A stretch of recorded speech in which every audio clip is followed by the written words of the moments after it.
আমি যখন মোটামুটি মানে আমি বুঝি তখন থেকেই এই পল্লী বিদ্যুতের সম্পর্কে বিভিন্ন কুকীর্তি কিংবা তাদের প্রতি যে নেগেটিভ যে চিন্তাধারা বা আলোচনা সমালোচনা এটা কিন্তু আমি শুনে আসতেছি। এই পল্লী বিদ্যুৎ একটা যে মানে একের পর এক দুর্নীতি বলেন, হয়রানি বলেন, নির্যাতন বলেন, জনগণকে জিম্মি করা বলেন, এটা তারা মানে পটু। একজন ব্যক্তি দেখলাম একটা নিউজে আপনার একটা মিটার হাতে করে নিয়ে আসছে, সেখানে মানে বিল উঠতেছে। কতটা নিম্নমানের কাজ হচ্ছে বা পণ্য কেনা হচ্ছে এই পল্লী বিদ্যুতে।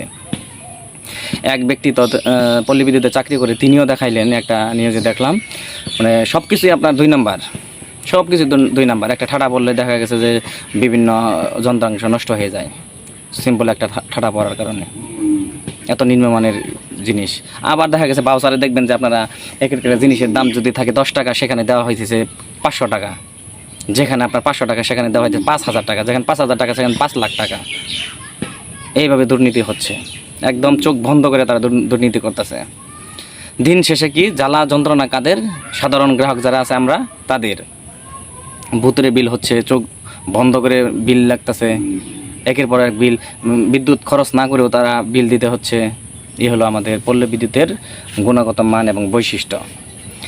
তো এই যে পল্লী বিদ্যুতের একটা রাউটারের দাম, আপনার কম্পিউটারের দাম বা অন্যান্য যন্ত্রাংশ যে দাম, এটা কয়েকশো গুণ বৃদ্ধি দিয়ে ওখানে দেখাইছে। যেখানে কিনছে আপনার 30,000 টাকা, সেখানে দেওয়া হইতেছে 5 লাখ, 1.5 লাখ, অমুক তমুক ইত্যাদি ইত্যাদি। এটা তো আর আমাদের শুধু নতুন কোনো বিষয় না, সেটা না। তাহলে এখন আবার বিদ্যুৎ বিল বাড়ানোর জন্য আমরা একটা নিউজে দেখলাম, বা বিদ্যুৎ বিল আবার বৃদ্ধি করবে। সেটার কারণ হচ্ছে যে বিদ্যুৎ খাতে অনেক মানে লস, ঘাটতি। বাংলাদেশে এমন কোনো ব্যবসা আছে, বাংলাদেশে এমন কোনো ব্যবসা আছে যে এই ব্যবসাতে লস? দেখাও। তোমরা যারা, আমরা তো ছোটোখাটো মানুষ, তোমরা তো অনেক বিশাল বড় বড় চেয়ারে বসে আছো, তোমাদেরকে বলতেছি যে বাংলাদেশে এমন কোনো জায়গা আছে বা এমন কোনো ব্যবসা আছে যেখানে লস কেন হয়? এ তোমাদের জন্যই হয়। 5 টাকা দাদা জিনিস কিনবে, ওই 5 টাকাটা 5 লাখ টাকা ধরবা, 5 লাখ টাকার জিনিস 5 কোটি টাকা ধরবা, সেখানে লস হবে না কেন? বিভিন্ন ভ্যাট, মিটার ভাড়া, তারপরে আপনার অন্যান্য আরও বিভিন্ন খাত আছে, সেটা গ্রাহকদের কাছ থেকে তুলে নেওয়া হচ্ছে। যেখানে 2 টাকা বিল হচ্ছে, সেখানে লাগতেছে তোমরা 5 টাকা, 10 টাকা, 20 টাকা, তারপরে তোমাদের লস হচ্ছে। কেন হচ্ছে? ওই যে দুর্নীতি, ওই দুর্নীতি মানে আকাম করতেছ তোমরা। এদিক দিয়ে পরিষ্কার হইতেছে কি সাধারণ গ্রাহকরা, পাক পবিত্র হচ্ছে সাধারণ গ্রাহকরা।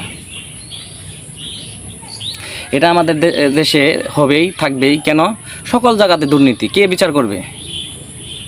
আমি বিচার করব, আমার মধ্যে গলদ আছে, আর একজন বিচার করবে, ওর মধ্যে গলদ আছে, সেজন্য বিচার হচ্ছে না। তাহলে বিচার হবে না কেন? দেশে লোকের অভাব, যোগ্য লোকের অভাব, দেশে লোক নাই। লক্ষ লক্ষ বেকার শ্রমিকরা এখন যাচ্ছে যে বিদেশমুখী হচ্ছে। এটা কিন্তু শুভ লক্ষণ না। আজকে আপনি টের পাচ্ছেন না, একসময় টের পাবেন।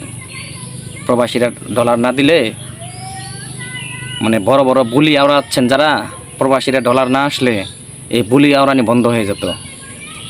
ঋণ করতে করতে, ঋণ হইতে হইতে ব্যাংকের টাকা শেষ হতে হতে এখন ব্যাংকও এখন দেউলিয়া বা ফকির, মিসকিন হয়ে গেছে এই দুর্নীতির জন্য। আমরা একটা ঘর উঠামো, উপরে তার সরাইতে পারি না, সরাইতে গেলেও টাকা লাগে, বা যে পর্যন্ত আছে ওই পর্যন্তই আমরা ঘর উঠাইতে পারবো না, কারণ ওখানে পল্লী বিদ্যুতের লাইন গেছে। আমাদের এখানে খুঁটি কাটা হয়, আমাদের এখানে লাইন নেওয়া হয় আমাদের জমিনের উপর দিয়ে, গ্রাহকদের জমিনের উপর দিয়ে, সেটা বিল না। আর তোমরা মিটারের বিল নিতে পারো, তোমরা এদিক সেদিক বিভিন্ন ব্যাট নিতে পারো। বিল যা, তার চেয়ে সমপরিমাণ আপনার বিভিন্ন ব্যাট নিয়ে, এরপরও তোমাদের ঘাটতি থাকে। কেন ঘাটতি থাকে ভেবে দেখছো একবার? 1,000 কোটি টাকা ইনকাম হইলে ওখানে তোমরা খরচই করে ফেলাও, মানে বিভিন্ন কিছু যন্ত্রাংশ কেনার পরে তোমরা খরচ দেখায় ফেলাও যে 2,000 কোটি টাকা, তো ওখানে তো লস হবেই। মূলত কি লস? প্রকৃতপক্ষে কি লস? লস না তো, তোমাদের দুর্নীতির জন্য লস হচ্ছে।